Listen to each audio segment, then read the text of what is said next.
Welcome to Mamata Reddy talks. నేను మమత. మనం ఒక రోజంతా ఫుడ్ తినకుండా అయినా బతకగలం, కానీ ఒక గంట సేపు ఫోన్ లేకుండా బతకలేకపోతున్నాం. స్మోకింగ్, ఆల్కహాల్, డ్రగ్స్ కంటే కూడా ఫోన్ మత్తులో మునిగి తేలుతున్నాం కాదంటారా? ఇప్పుడు ఎందుకు ఇదంతా చెప్తున్నానంటే, మీ ఇంట్లో చిన్న పిల్లల నుంచి పెద్దవాళ్ళ వరకు మొబైల్, ల్యాప్టాప్స్ వాడుతున్నారా? అయితే జాగ్రత్త. మీరు ఏం చూస్తున్నా, ఏం చేస్తున్నా, ఎవరిని ఫాలో అవుతున్నా అన్ని ట్రాక్ అవుతున్నాయి.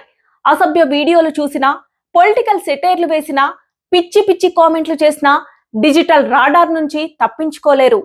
ఇప్పటికే జాబ్, వీసాలు, మ్యాట్రిమోనీలో కూడా సోషల్ మీడియా ట్రాకింగ్ కామన్ అయింది.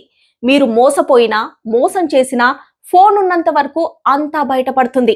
నిద్ర లేచినప్పటి నుంచి పడుకునే వరకు, ఫుడ్ ఆర్డర్ నుంచి బ్యాంక్ ట్రాన్సాక్షన్స్ వరకు అన్ని మొబైల్లోనే జరుగుతున్నాయి. ఫోన్ ఉంటే చాలు, ప్రపంచం మన చేతిలోనే ఉంది అనిపిస్తుంది. ఇప్పటి వరకు బాగానే ఉంది, కానీ ఇదే డిజిటల్ ప్రపంచం మన ప్రైవసీని పూర్తిగా పీల్చేస్తుంది. మనమే ఫోన్ గుప్పిట్లో బందీ అవుతున్నాం. మనం రోజు వాడుతున్న WhatsApp, Facebook, Instagram, LinkedIn, Twitter, ఏ ప్లాట్ఫామ్ అయినా మీరు చేసే ప్రతి యాక్టివిటీని రికార్డ్ చేస్తున్నాయి. మీ ఎస్ఎంఎస్లు, కామెంట్లు, ఫోటోలు సర్వర్లలో స్టోర్ అవుతున్నాయి.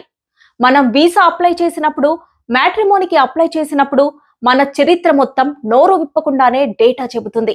అందువల్ల డిజిటల్ వెల్బీయింగ్ ఇప్పుడు తప్పనిసరి.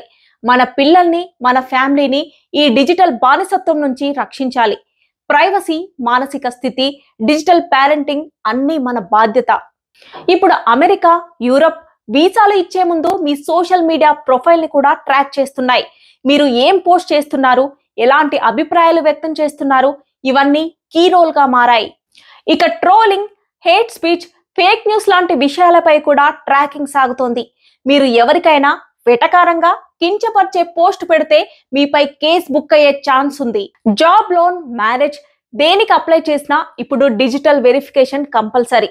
మీరు చేసే కామెంట్స్, పెట్టే పోస్టులు, చూసే వీడియోలు, ముఖ్యంగా పోర్నోగ్రఫీ చాలా పెద్ద నేరం. చైల్డ్ పోర్నోగ్రఫీ చూసినా, డౌన్లోడ్ చేసినా, షేర్ చేసినా ఇంకా పెద్ద క్రైమ్. ఇలా చేసిన 18 మందిని ఇప్పటికే పోలీసులు అరెస్ట్ చేశారు. ఇదంతా చిన్న విషయం ఏం కాదు.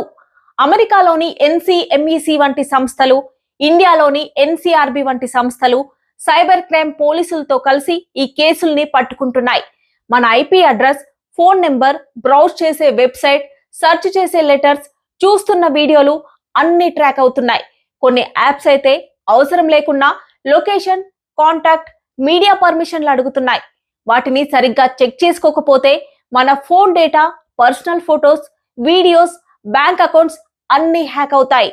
ఫోన్స్, ల్యాప్టాప్స్ వాడండి, డిజిటల్ ప్రపంచంలో జీవించండి, తప్పులేదు. కానీ దానికి బానిసలు కాకండి. Be careful, be safe and secure. Thanks for watching.